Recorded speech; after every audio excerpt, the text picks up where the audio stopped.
Selamat malam dan selamat jumpa kembali Bapak Ibu, Saudara-saudari, orang-orang muda dan anak-anak. Singkatnya, para pendengar firman Tuhan dimanapun berada. Semoga saya menjumpai para saudaraku semua dalam keadaan tetap sehat dan penuh semangat, meskipun tubuh terasa lelah. Malam ini kita akan mendengar dan merenungkan sabda Tuhan untuk menyegarkan jiwa kita dan menguatkan ragamu yang lemah. Untuk itu, marilah kita membuka renungan malam kita dengan berdoa. Dalam nama Bapa dan Putra dan Roh Kudus. Amin. Marilah berdoa. Allah Bapa Maha Mulia, Putra-Mu telah mengajari kami berdoa dan menyebut nama-Mu sebagai Bapa. Semoga kami mampu hidup sebagai anak-anak-Mu yang patuh dan setia seturut teladan Yesus Kristus Putra Tunggal-Mu. Kami mohon semoga semua aktivitas yang kami lakukan sepanjang hari ini menjadi doa yang membumbung naik ke hadapan-Mu, bagaikan doa Habel yang membumbung naik kepadamu.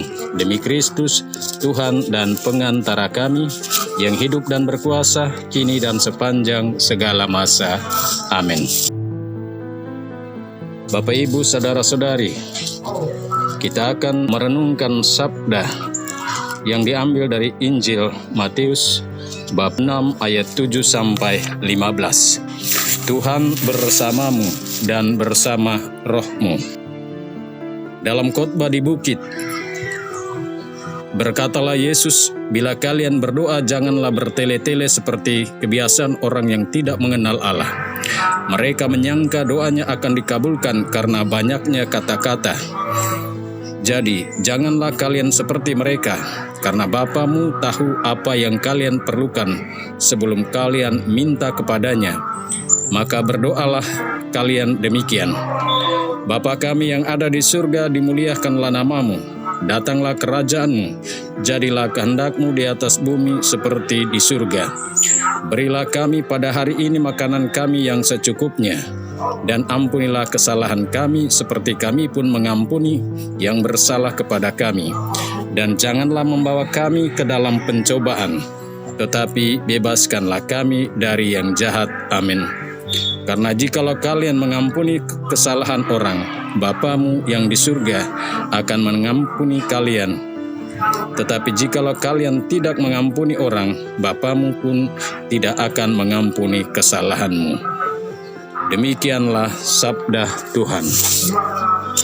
Bapak, Ibu, Saudara-saudari, para pendengar firman yang terkasih dimanapun berada, saya memberi judul renungan malam ini, janganlah bertele-tele jika kamu berdoa. Doa dan berdoa adalah komunikasi hati dari seorang manusia yang beragama dan beriman kepada Allah, yang dipercayai atau yang diimani. Dan hal itu akan terjadi bila orang sudah saling mengenal. Namun hal itu juga tidak akan terjadi pada seorang yang tidak beragama dan tidak percaya akan adanya Tuhan. Singkatnya, doa merupakan relasi atau percakapan hati antara seorang manusia dengan Tuhan yang dikenal dan diimaninya.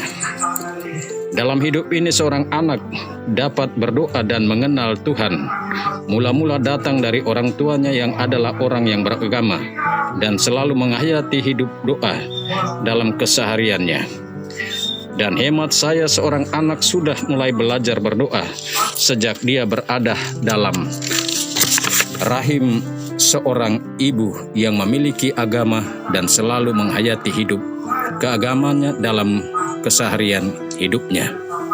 Dan ibu yang beragama atau orang tua yang beragama dan beriman akan terus mengajarkan anaknya untuk mulai tahu berdoa sejak ia melahirkan anaknya.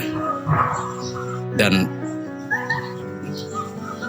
pada saat ia akan memandikan anaknya, ia akan mewakili anaknya membangun hubungan mesra dengan Tuhan dengan cara mengambil tangan anaknya dan membuat tanda salib pada dahi anaknya.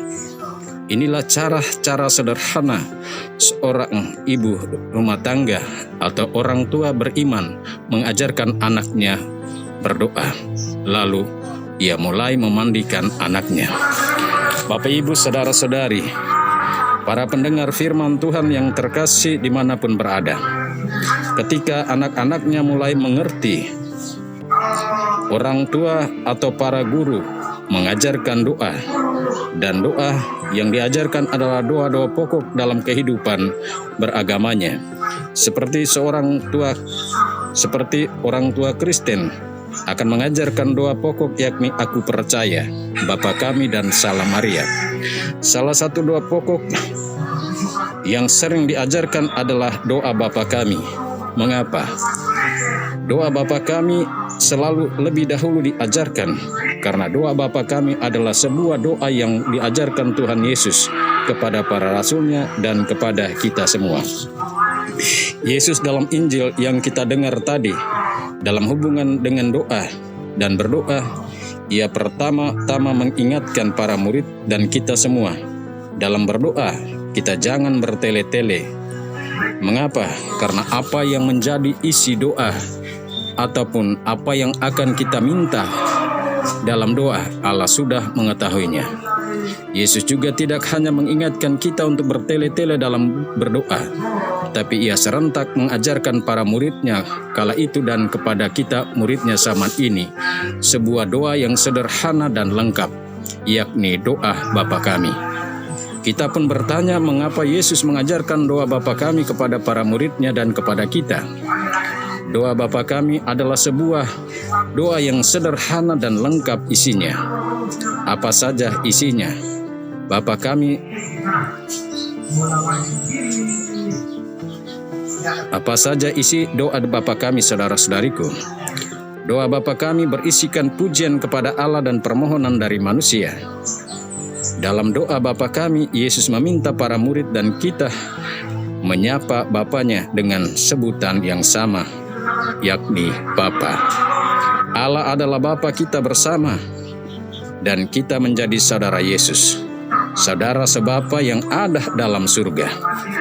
Menyapa Allah dengan Bapa menunjukkan kedekatan kita dengan Allah, sebagaimana kedekatan seorang anak dengan Bapa manusiawi.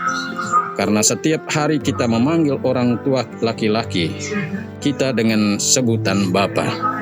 Namun Allah yang adalah Bapa itu memiliki kekasan, yakni Bapa yang mengetahui apa yang kita perlukan sebelum kita memintanya. Lebih dari itu, Allah yang adalah Bapa itu adalah Bapa yang akan selalu mengampuni kita anak-anaknya. Dan pengampunan dari Allah yang adalah Bapa dapat diberikan kalau kita yang adalah anak-anaknya saling mengampuni. Maka sesudah mengajarkan doa Bapa Kami, Yesus menegaskan bahwa kerajaan Allah dapat hadir di dalam dunia dan rezeki yang kita minta dapat terpenuhi kalau dalam hidup ini kita mau saling mengampuni. Satu pertanyaan untuk kita renungkan sebelum kita ke pembaringan untuk beristirahat. Sudahkah kita mengampuni saudara-saudara kita yang bersalah kepada kita sepanjang hari ini? Jika belum, renungkanlah permintaan Tuhan ini saat kita sedang tidur maupun akan pergi tidur. Padamkanlah amarahmu sebelum matahari terbenam, agar kita pergi tidur dengan hati damai penuh pengampunan. Sebab Allah Bapa akan mengampuni kita kalau kita sudah mengampuni sesama kita. Dan janganlah kamu bertele-tele dalam doamu. Amin. Bapak, Ibu, saudara-saudari, marilah kita menutup renungan kita dengan doa. Allah Bapa kami yang maha baik, kami bersyukur kepadamu atas segala rahmat dan berkat yang sudah kami terima darimu, lewat pekerjaan-pekerjaan yang sudah kami jalankan dan pekerjaan-pekerjaan yang belum kami selesaikan hari ini. Penuhilah hati kami dengan semangat untuk saling mengampuni bila hari ini, dalam menjalankan tugas dan pekerjaan-pekerjaan, kami saling salah paham satu sama lain. Semoga kami diampuni karena di antara kami mau saling mengampuni. Demi Kristus Tuhan dan pengantara kami. Amin. Bapak Ibu, saudara-saudari, umat beriman, para pendengar sabda dimanapun berada, marilah kita memohon berkat Tuhan sebelum kita beristirahat pada malam hari ini. Semoga Tuhan beserta kita sekarang dan selama-lamanya. Semoga kita sekalian, semua orang yang kita doakan dan yang kita janjikan doa sepanjang hari ini, tidur dan istirahat kita sepanjang malam ini, senantiasa dinaungi, dilindungi, dibimbing dan diberkati oleh Allah yang Maha Kuasa, Bapa, Putra, dan Roh Kudus. Amin. Bapak Ibu, saudara-saudari, selamat malam, selamat beristirahat, Tuhan memberkati. Amin.